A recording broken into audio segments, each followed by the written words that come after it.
আল্লাহ বলছেন, হে ইমানদার ব্যক্তিগণেরা, হে মুসলিম সমাজ,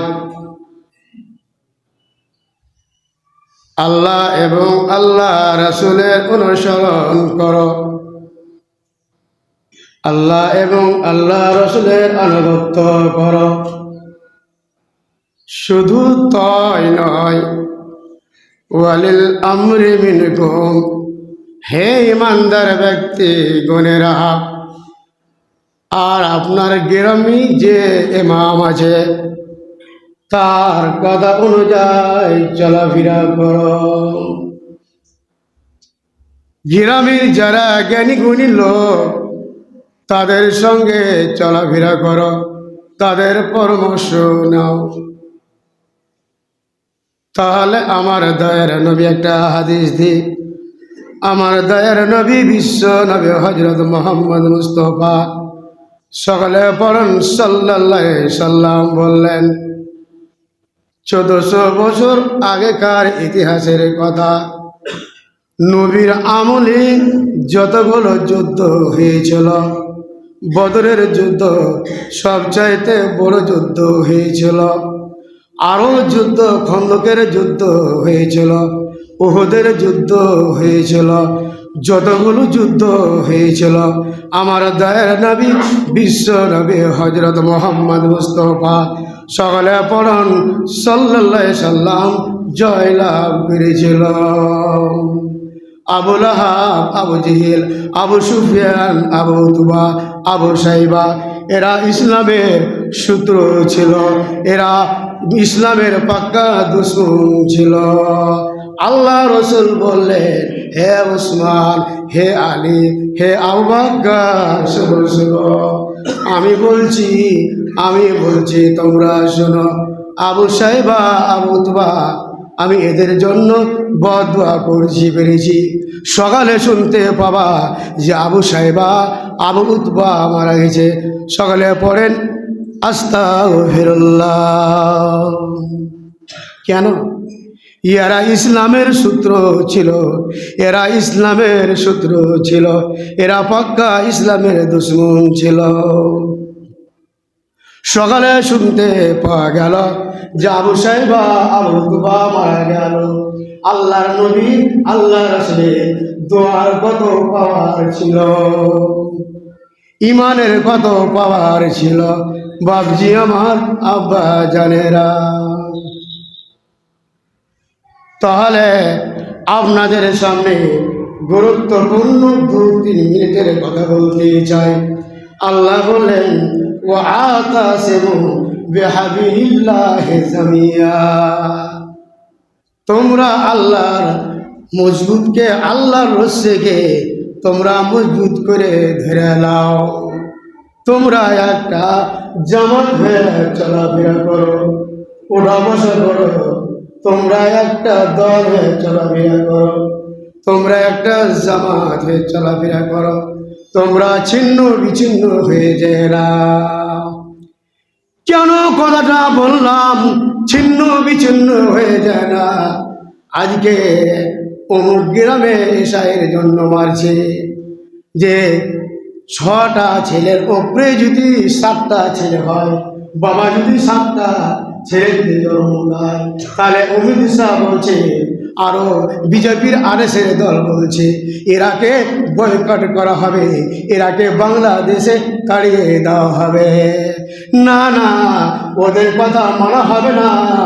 আল্লাহ বলছেন, তোমরা একটা দল হয়ে চলাফেরা করবা, তোমরা একটা জামাত হয়ে চলাফেরা করবা। গ্রামের কোনো ভোট যদি বাতিল আপনারা করবেন না। ওরা যদি বাতিল করে, দেখেন আমার বাবার জায়গা আছে, আমার কাগজপত্র আছে, আমার দলিল আছে, আমার জন্মস্থান সার্টিফিকেট আছে, সব কিছু আছে, আমার ছেলেকে আমি জন্ম দিয়েছি, আমার ছেলেটা, আমার মেয়েটা। আজকে আরএসএস দলেরা, বিজেপির দলেরা বলছে যে এদেরকে বয়কট করা হবে, এদেরকে ছাঁটাই করা হবে। আল্লাহ বললেন, মুসলমানের তোমরা একটা দল হয়ে থাকো।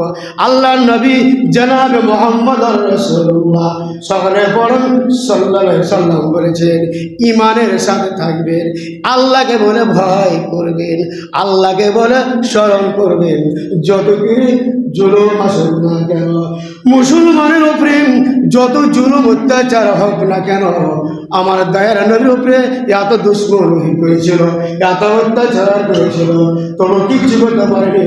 সকালে পড়ুন আলহামদুলিল্লাহ। তাহলে বাপজি আমার আব্বা জানারা, এই যে আরএসএস দল মুসলমানকে দেখতে চায় না।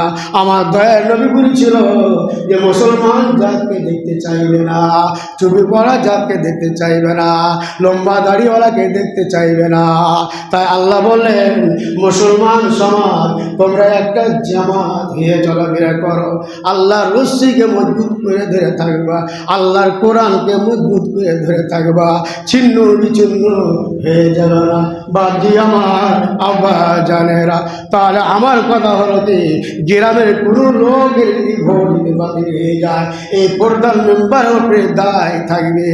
আপনি জানেন যে আমার এই বানিয়ে দলের লোক, এটা আমার বানিয়ে দলের লোক, অমুক হাদিসে বেরিয়েছে, অমুক হাদিসে বেরিয়ে। বাপজি আমার আব্বা জানেরা, আপনারা জানেন। তাই আল্লাহ বললেন, তোমরা জিহাদ করো, তোমরা লড়ো, তোমরা জিহাদ করো, তোমরা লড়ো, তোমরা ঝাঁপিয়ে পড়ে যাও যে এটা আমার গ্রামের লোক। তাহলে ইমানের সাথে লড়তে হবে, ইমানের সাথে যুদ্ধ করতে হবে। আল্লাহকে স্মরণ করে আমরা সবাই একত্রে যুদ্ধ করব যে এটা আমার গ্রামের লোক, এর ভোট আছে, এর ভোটকে বাতিল করা যাবে না। সকলে পড়ুন আলহামদুলিল্লাহ। তাহলে আজকে এই ভোটকে নিয়ে কত ছিনিমিনি হচ্ছে, কত জায়গাতে মারপিট হচ্ছে। ভাই আমার আব্বা জানারা, তাই আপনাদের সামনে আল্লাহ বলছেন, ইয়া আইয়ুহাল্লাযীনা আমানু, গলাটা বসে গেছে। কালকে জালসা করলাম, আপনাদের কোনোদিন আসেনি। হেফজুল কোরআন মাদ্রাসায় আমাকে 3 ঘন্টা সময় দিল, আর এমদাদুলকে দিল 2 ঘন্টা। দৌলপুর দুটো আপনাদের শিলিগুড়ি মোড় আছে, ওই দৌলপুর হেফজুল কোরআন মাদ্রাসায় কালকে জালসা ছিল। জালসা করে আবার এই মাওলানা আব্দুল কাদের সাহেব এখানে আসলাম। তো যাই হোক, পরে একটাই শেষ করে দেব। তা আমার কথা হলো কি ভাবছি আব্বা জানেনা, আমি একজন আলেম, যা জানি সেটা বলে দিতে হবে, গোপনে রাখলে হবে না। তাহলে আল্লাহ বলছেন, হে ইমানদার ব্যক্তিগণেরা, তোমরা ইমান নিছো আর আল্লাহকে বলে ভয় করো, আল্লাহকে বলে ভয় করো। আর ভয় করার মতন ভয় করো, যতটা প্রয়োজন ততটা তুমি আল্লাহকে বলে ভয় করো। আর মরতে হলে আল্লাহ বলছেন মরিও না, আর যদি মরতে হয় মুসলমান হয়ে মরো। তাহলে আল্লাহর নবী জনাব মুহাম্মদ রাসূলুল্লাহ সকলে বলেন সাল্লাল্লাহু আলাইহি সাল্লাম বলেছেন, মুসলমানের ঘরে জন্ম নিয়ে যারা নামাজের হেফাজত করবে না, যারা নামাজ পড়বে না, যারা আল্লাহকে বলে ভয় করবে না, আল্লাহকে বলে ভয় করবে না, মুসলমানের ঘরে জন্ম নিয়ে নামাজ পড়বে না, কোনো গুরুত্ব দিবে না, আল্লাহ রসুল বলেন হাফে কারণ ফেরাউন, হামান, উবাই বিন খাল এদের মতো তোমাদের স্থান হয়ে যাবে, যে লোকগুলো নামাজ পড়বে না।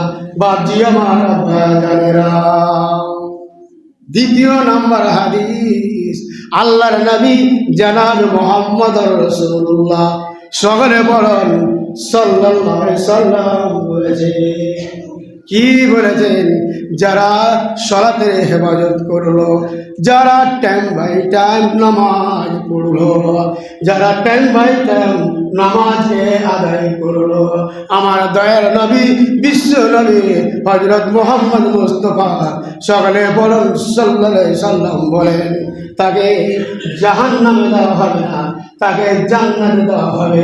সকালে বলেন আলহামদুলিল্লাহ। ইসলামের ওই সরদানি আসল ধারা রমজান, নামাজের আগে উজু করো, ভুল করো না মুসলমান। তাহলে বাজি আমার আব্বা জানেরা, তাহলে নামাজ যদি পড়ি তাহলে আল্লাহর কাছে আমরা সঠিকভাবে হিসাব দিব, আমরা জান্নাতে যাব। তাহলে একটি কথা বলি আপনাদের সামনে, আল্লাহ রসুল বললেন আমার উম্মতকে জানিয়ে দাও, ইব্রাহিমের মেয়ে হলো মারিয়ম।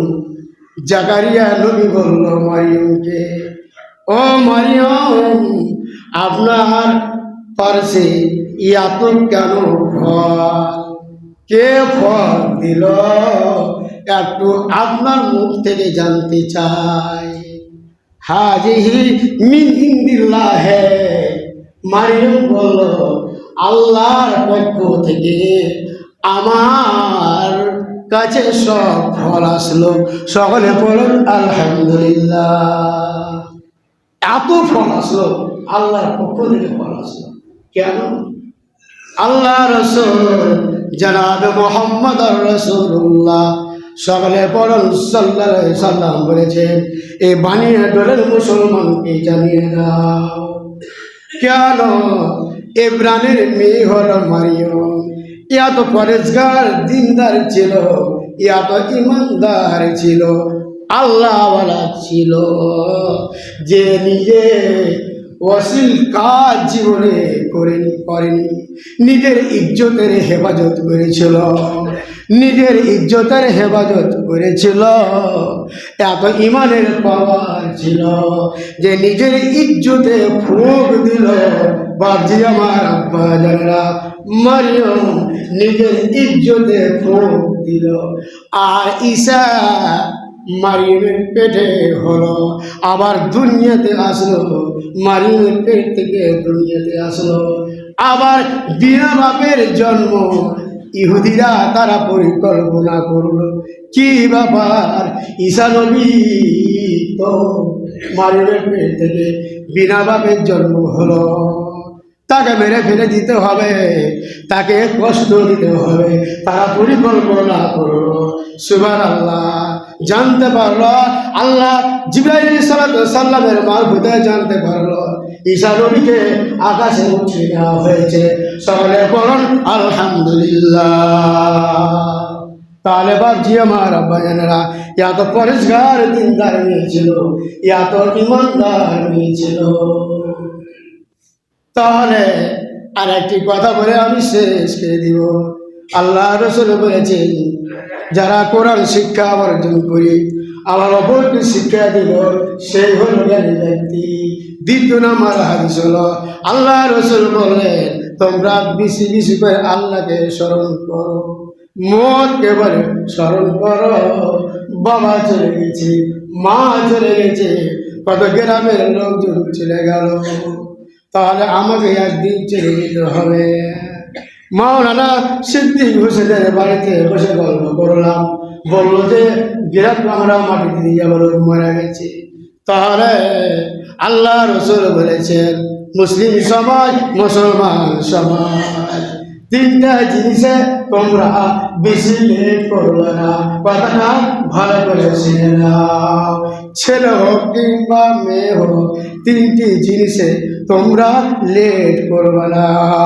আল্লাহ রসুল বললেন, বানিয়ে বলে মুসলমানকে জানিয়ে দাও কি তিনটি জিনিস।